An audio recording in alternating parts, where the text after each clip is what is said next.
The man was in the middle of chasing a fugitive. Just as he opened the door, he was surprised to find a naked stranger crouching on the ground, gnawing on something. But the next second, the man noticed Officer Jack and immediately gave chase. Jack was terrified by the sight and rushed out into the yard. But as he was running away, his foot slipped, and he accidentally fell to the ground.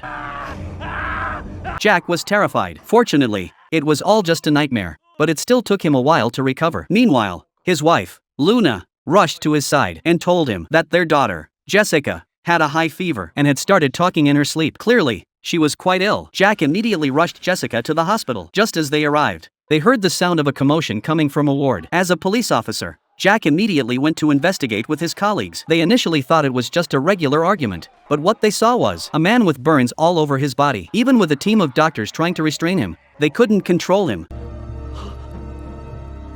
Shortly after Jack got home from work, he suddenly heard Jessica screaming for help. He rushed over, held her in his arms, and comforted her. Jessica told him through her tears that she had dreamed of being chased into the house by an old woman and couldn't escape no matter how hard she tried. The day after comforting Jessica, Jack called his colleagues to resume the manhunt for the fugitive. Just as they arrived at their destination, to their surprise, there was not a soul in sight. Only a large black dog stood at the door. After repeated verification, Jack and his colleagues decided to open the door and enter the house to search it. As soon as they stepped inside, they discovered that although the first room was filled with ritual offerings, the fugitive was not there. So they hurried to the second room, where they found the room was filled with candles, and a statue of a deity stood in the center. Clearly, this was the room the fugitive used for worship. At that moment, his colleague entered the third room, but as soon as he stepped inside, he froze in shock. The photographs hanging on the walls were all crime scenes, and scattered on the floor were piles of clothes, all belonging to the victims from the village.